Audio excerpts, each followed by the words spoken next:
They bought an abandoned piece of land for cheap, just over $4,000. Two sisters looking for a way out of their small-town life. But what these twins found in the old shed on that abandoned land was worth millions. And it changed everything. Hidden beneath dust and decay was a treasure that carried not just gold, but a legacy buried for nearly a century. But before we dive in, tell us, where are you watching from? We love seeing our global family in the comments. Let's get started. People often say some places call to you not with words, but with silence. That's how it was for Sophia and Charlotte, twin sisters who had grown up under gray skies and louder worries.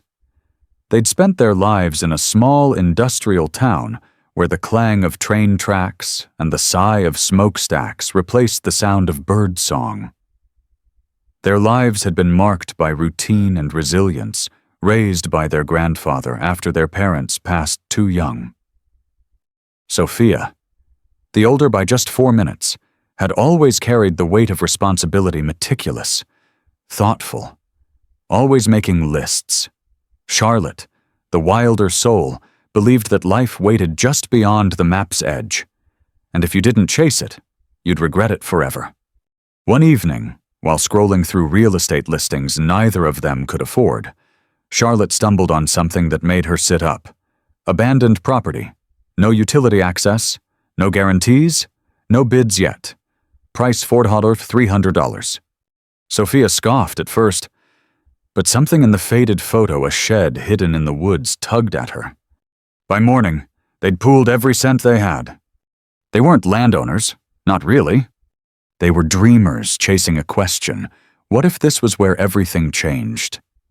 The drive out to the property took nearly half a day. Miles of cracked pavement gave way to gravel, and finally, dirt. Civilization faded in the rearview mirror as Sophia and Charlotte bumped along winding roads, deeper into the wooded countryside. The GPS lost signal an hour before they arrived, but the directions printed on crumpled paper did their job. They pulled up to it at last, their land, and it was nothing like they imagined. The field was overgrown, shoulder-high with weeds. Fence posts leaned like drunks after a storm, and thorn bushes had reclaimed what might once have been a path. But it wasn't the wilderness that caught their eyes. It was the shed, a weathered, slanted thing of gray wood and rusted hinges, standing lonesome against the tree line. Its doors were almost fully shut, save for a thin black crack between them, like the mouth of a secret not quite silenced. Charlotte grinned. Well, it's definitely creepy enough to be interesting. Sophia didn't smile. She stared at the structure with a quiet unease. This wasn't in the listing photos. They approached slowly, boots crunching dried twigs beneath their feet. The air was thick, not with noise, but with memory, the kind that makes you feel like you're trespassing even when you're the owner. The shed loomed taller up close, worn but intact. Ivy curled around its sides like nature trying to drag it back into the earth. A battered padlock hung from the door latch, so rusted it looked fused in place. Charlotte knelt, inspecting it. It's locked. She sounded more excited than disappointed. Sophia folded her arms. If it's locked, maybe it should stay that way. But Charlotte had already stood up, walking back to the truck. We didn't come all this way to stare at it. Moments later, she returned with a crowbar and a hammer. It took nearly 20 minutes to crack it open. The lock shrieked in protest as the crowbar bit into the iron. The sound echoed through the trees. Finally, with a pop and a shower of rust flakes, the latch gave way. Charlotte grinned again, proud of her work. Ladies first. She gestured towards the door. Sophia hesitated, then stepped forward. The doors creaked open slowly, revealing darkness inside. The smell hit them first, a mixture of mildew, rot, and something older, metallic. Cold air spilled out like it had been trapped for decades. They waited, flashlights in hand, before stepping inside. The shed was deeper than it looked. Inside was no simple tool shed. This was something else. Cobwebs hung in curtains from the rafters. The walls were lined with shelves, some collapsed, others still holding cracked jars filled with unidentifiable contents. Furniture, old chairs, a table, even a broken trunk lay scattered in the shadows. But it was what stood at the far end of the shed that made both women freeze. A large wooden crate, darker than the others, stood upright against the back wall. Unlike the rest, it looked deliberate, preserved. Charlotte approached it cautiously. Why would someone hide a box like this in here? The crate wasn't locked, but its lid was heavy. Sophia helped her lift it. Hinges groaned. Inside was a smaller chest, a beautiful one. Polished oak, reinforced with brass corners. On top sat a leather pouch, and beneath it, wrapped in oilcloth, a stack of papers tied in silk ribbon.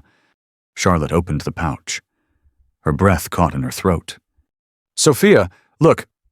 She held up a gold coin, thick, heavy, stamped with a symbol neither of them recognized. Beneath it were more coins. Dozens. Hundreds. Sophia's knees nearly buckled. They had just found treasure. But it wasn't just about the gold. The papers were deeds, land titles, bonds. Some dated back nearly a century. One of them was a handwritten letter, addressed simply to the one who finds this. The ink had faded, but the script was neat, careful, the kind someone used when they knew their words mattered.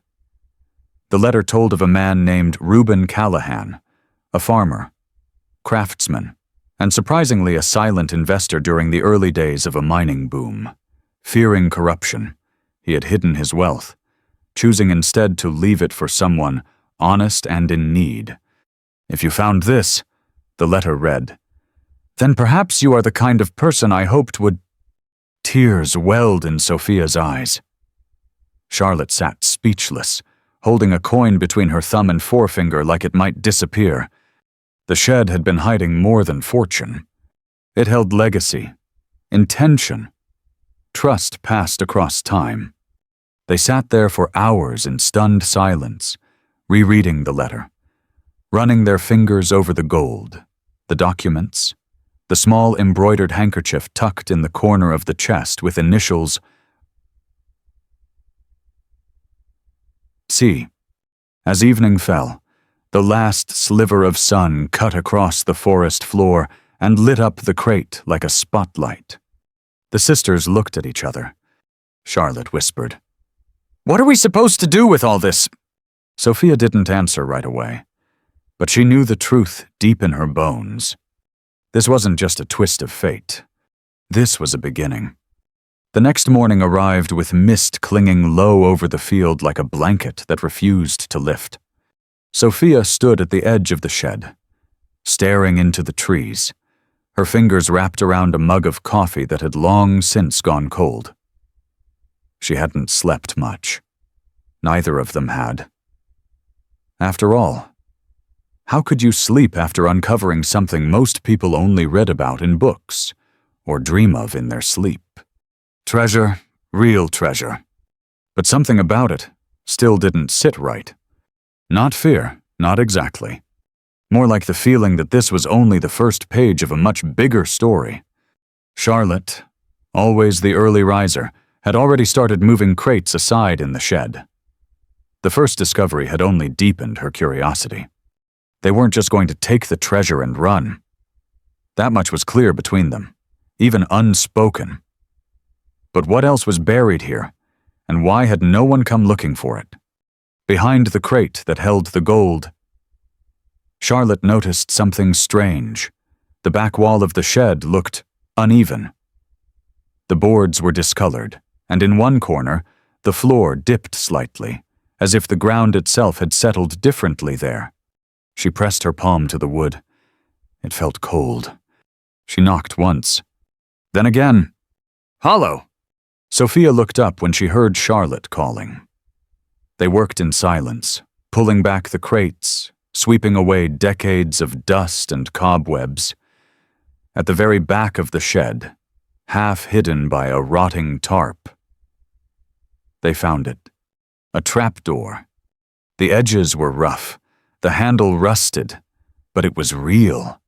And from the look of the lock, or what remained of it, someone had once tried to keep people out. But that lock had long since failed. Charlotte didn't hesitate. She pried it open. A musty breath of air rose from the darkness below. A wooden ladder descended into the earth. The rungs looked old, but solid. Sophia tested them with one boot, and when they didn't give, she nodded. Charlotte followed her down, one hand clutching a flashlight, the other brushing the damp stone walls. At the bottom, the air was cool and still. They stepped into a small underground chamber, barely tall enough to stand upright. The walls were made of stone and timber, reinforced with thick beams. In the far corner, candle stubs lay melted on a rusted shelf, as if someone had once spent long hours down here, waiting or hiding. But what drew their eyes wasn't the architecture. It was the painting. It was leaning against the far wall, wrapped in a thick canvas cloth. Charlotte tugged at it gently. Dust spiraled into the air like a ghost disturbed. She pulled the cloth back. And there they were. A family of 4 painted in delicate strokes. A man, tall and proud. A woman with a soft smile, and 2 children standing between them. 1 boy, 1 girl, behind them, in the background, was this very shed, but not as it looked now. No decay, no rot, just strength. Color, life. But that wasn't what stopped Sophia cold. In the corner of the painting was a symbol. A triangle pointing downward with 2 bold letters inside I, Barshansas. Boyce. Reuben Callahan. The man from the letter. Charlotte ran her fingers over the frame, shaking her head in disbelief. Why would he leave this here? Why bury it? Sophia's voice was quieter, distant. Because it was never meant for just anyone. They found more behind the canvas. Journals sealed in wax. Maps with hand-drawn markers. Notes written in ink that had faded, but not disappeared. Reuben Callahan had documented everything. He hadn't just hidden treasure. He had hidden a legacy. One of the journals revealed a chilling detail. Reuben had feared not just corruption or theft, but war, panic, collapse. He'd once witnessed a mob burn a neighbor's home over a false rumor about gold. That fear had haunted him. So he hid everything, not just the money, but the history of it, his family, his hope for the future. He wrote, "This wealth is not for survival of one, but for the survival of many. Use it foolishly, and it will ruin. Use it wisely, and it may save lives." Sophia sat in the corner of the chamber, clutching the journal as tears welled in her eyes. This wasn't a story about getting rich. It was about being chosen. Not by name, not by blood, but by purpose. Charlotte, ever the bold one, had gone searching for something exciting and escape from their fading town. But now, even she felt the shift. "We thought we were buying a forgotten piece of land," she whispered. "But maybe it found us." They stayed in the chamber for hours, reading by flashlight, sketching the maps, taking photographs of everything. They didn't take the coins, not yet. They didn't touch the deeds. They simply listened. To Reuben, to the silence, to the weight of what they had uncovered. When they finally climbed back into the light, the forest didn't feel as still. It felt watchful. What they had found in that shed was worth more than money. Yes, the coins, the gold, the bonds, they were worth millions. But the real value, The story. The responsibility. The question whispered across time from a man long gone. What will you do with what I left behind? And though they didn't yet have an answer, Sophia and Charlotte knew this. They hadn't just found treasure. They had found a mission. The morning after their discovery, Sophia stood outside the shed, her boots rooted in the damp earth. Dew clung to the grass, glistening under the soft light that filtered through the canopy of leaves above. Birds chirped somewhere in the distance, but her mind was elsewhere, buried beneath the soil, in a chamber built by hands long turned to dust. Inside the shed, Charlotte sat cross-legged on the floor, flipping through one of Reuben Callahan's journals. Her hair was tied in a messy knot, flannel shirt stained with dust and time, but her eyes were lit with something far deeper than excitement now. It was purpose. The sisters had barely spoken that morning, not out of tension but out of reverence. They both felt it. Something had changed. The treasure had been real. That alone was unbelievable. But it wasn't the gold or the ancient documents that had unsettled them. It was the man behind it all, Reuben. His voice echoing through every page. Every entry in his journals was filled with more than plans. They were windows into his soul. Hopes, warnings, love for a family whose portraits now stared back at them from the shadows. He hadn't just stored wealth, he had preserved vision. Charlotte closed the journal and looked up at Sophia through the doorway. What if we weren't supposed to keep it? Sophia didn't answer right away. Her fingers brushed over the old brass key in her pocket, the one they'd found in the smaller wooden box alongside the letter. Charlotte stood, walked outside, and joined her sister. Together they looked at the land. It was still wild, still tangled and neglected. But now, it felt different, alive, like something had been sleeping here, waiting. And now that they had woken it was watching what they would do next. Sophia finally spoke. I don't think he buried it to protect the gold. I think he buried it to protect what it could become. Charlotte tilted her head. You mean not to spend it? To build with it? They both fell silent again. Back in their rental cabin that evening, they cleared off the dining table and spread everything out. Journals, deeds, maps, coins, photographs, and in the center, Reuben's letter now laminated to preserve it. Charlotte read it again, aloud this time, her voice slow and steady. If you found this place, then you are not merely lucky. You are chosen by the turning of time.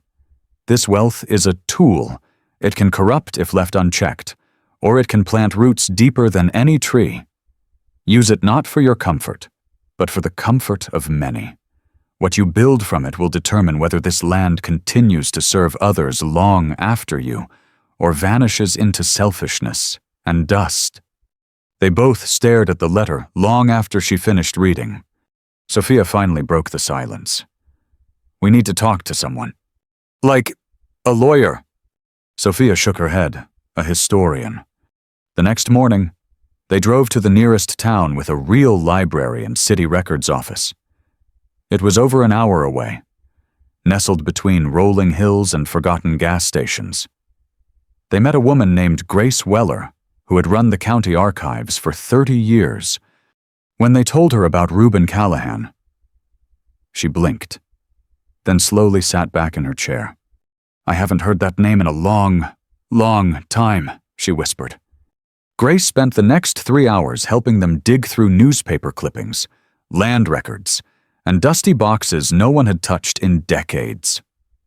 Reuben Callahan, it turned out, had been one of the most respected and mysterious figures in the county during the early 1900s.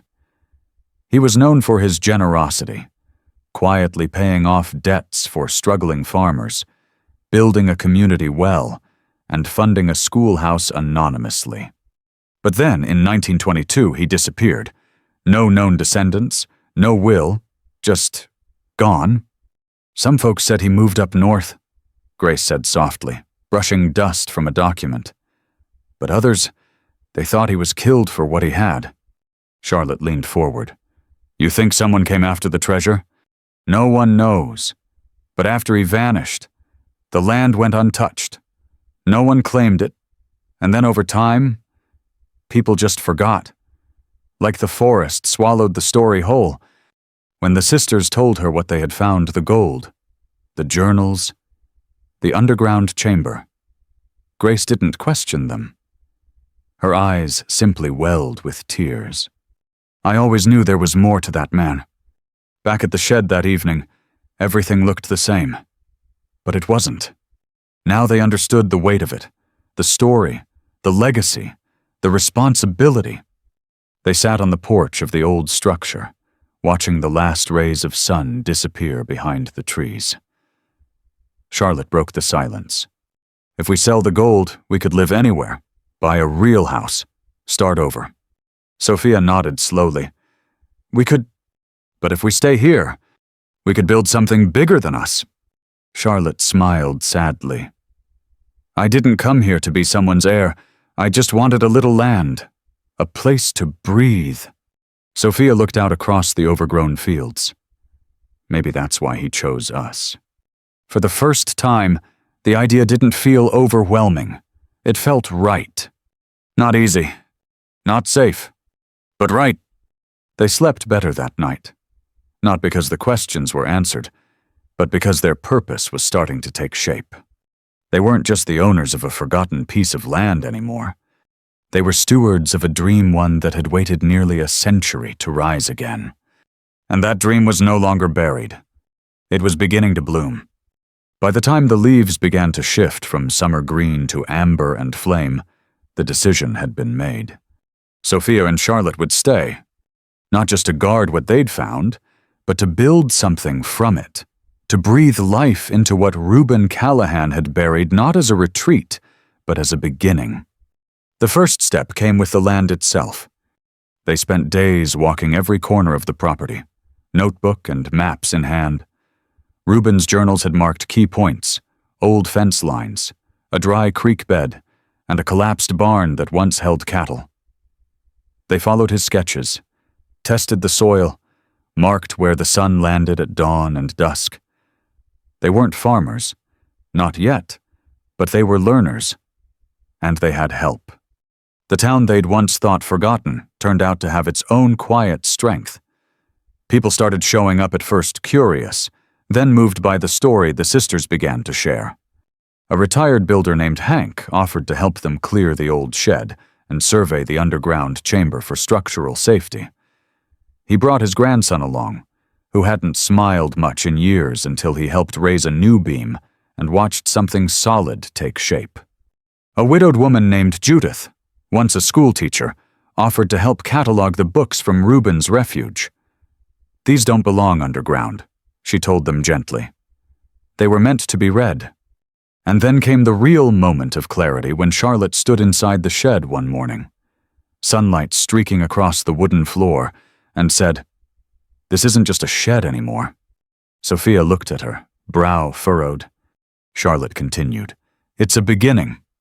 That same week, they began drawing up plans to transform it, not into a house, not into storage, but into a gathering place, a hall, a school, a refuge for now, just as Reuben had built his for then. They used part of the gold carefully, thoughtfully. Not a single coin spent without both sisters signing off, and every expense recorded.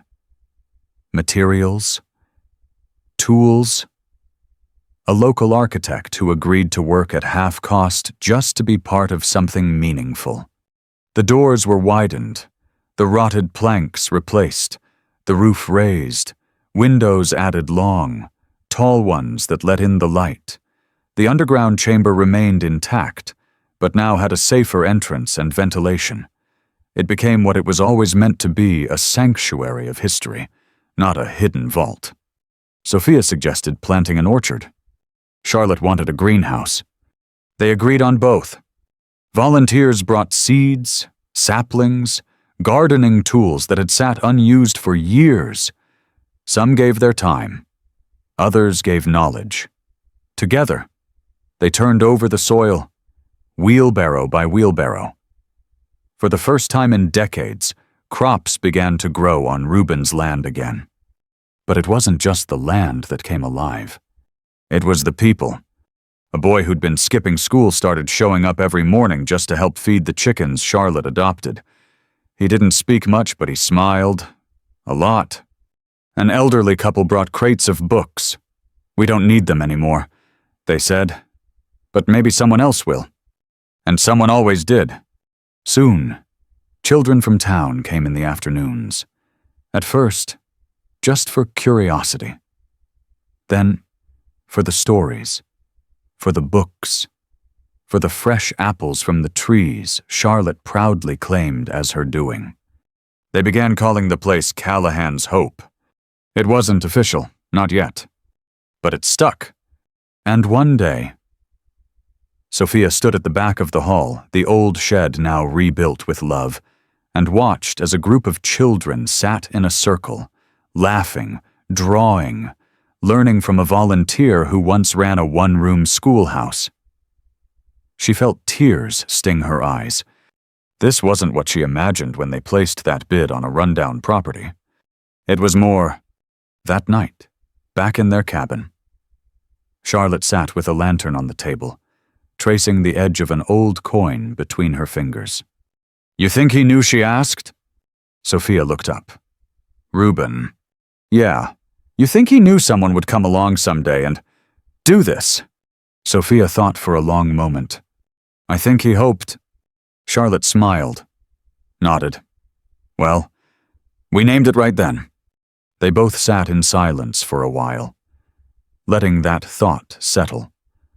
Around them were the maps, the documents, the letters and photographs that had once been hidden in the shadows. Now they were illuminated. Out in the field, the wind stirred the leaves. The scent of soil and wood smoke drifted through the open window. And in that moment, they both understood something that went beyond legacy or land or even treasure. It was belonging not just to a place, but to a story that had waited 100 years for someone to listen, and finally, to continue it. The wind had picked up that morning, sharp and restless, rustling the tall grass like whispers moving through time. Charlotte stood alone in the field, her flannel shirt tugging against her shoulders as she looked out over what had once been forgotten land. A thin line of smoke rose from the chimney of the newly built community hall. The shed that had once held silence and gold now filled daily with voices, laughter, and the scratching of pencils on old paper.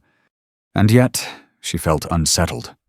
The gold was running low, not gone, but lower than she thought it would ever be. They had used it wisely. Yes, for rebuilding, for seeds, for paying local workers fair wages. But now the weight of choices pressed against her in ways she didn't expect. She wiped the sweat from her brow, her eyes trailing across the orchard where trees were beginning to blossom, then down to the far corner of the field, where a boy named Elijah was trying to fix a broken irrigation pipe. He was only 12, but he worked like a man. He reminded her of herself stubborn, quiet, and aching for something bigger. Later that day, she found Sophia sitting beneath the large oak tree near the southern edge of the property, journal in her lap, pen tapping absently against the page. "You've been quiet," Charlotte said. Sophia didn't look up. "I'm trying to write a letter." "To who?" "To him," Sophia replied softly. "To Reuben." Charlotte sat beside her. I want him to know we didn't waste it, any of it, that we took the chance he left behind and made something real out of it." Charlotte was quiet for a moment, her voice lower now. "But what if we can't keep it going? What if the money runs out before the land's ready to carry itself?" Sophia smiled gently, closing her journal. "Then we keep working, like he did, like they all did. You think he built that underground room because he had guarantees?" The silence between them was heavy with truth. But it was later that evening, after the sun dipped low and turned the sky to embers, when everything changed again. They were closing up the hall, locking the wide double doors and preparing for another quiet night, when a small rust-colored car pulled onto the gravel drive. The man who stepped out looked lost. Older, maybe in his late 50s, dressed in worn clothes and boots that spoke of long travel. He carried only a single leather satchel. Charlotte approached first. "Can I help you?" The man took off his cap, eyes scanning the hall, the field, the orchard. "I think this used to be my family's land." Sophia came up behind her sister, heart pounding. "Your name?" she asked carefully. The man hesitated, then said softly, "My grandmother was Clara Callahan." It was as if the earth itself stopped breathing. Clara, the little girl in the portrait, Reuben's daughter. He had come home. They sat with him by lamplight in the hall, listening to stories that had never made it into the journals. Clara had been evacuated north during the panic of the late 1920s, raised by distant relatives who never spoke of the farm again. Reuben had vanished before she ever returned, but she kept one thing, a single folded blueprint, locked in her hope chest until the day she died. The man, whose name was Joseph, had spent the last year trying to trace back the land. "I didn't know what I was looking for," he admitted. Just that something had been left unfinished. When they showed him the chamber underground, he wept. He wept at the painting of his great-grandparents, at the books, still whole, at the crates, now mostly empty, but still full of meaning. And finally, he wept when he saw the restored land and the children reading inside the old shed-turned schoolhouse. In the days that followed, Joseph stayed. He wasn't wealthy. He didn't ask for gold. In fact, he refused anything material at all.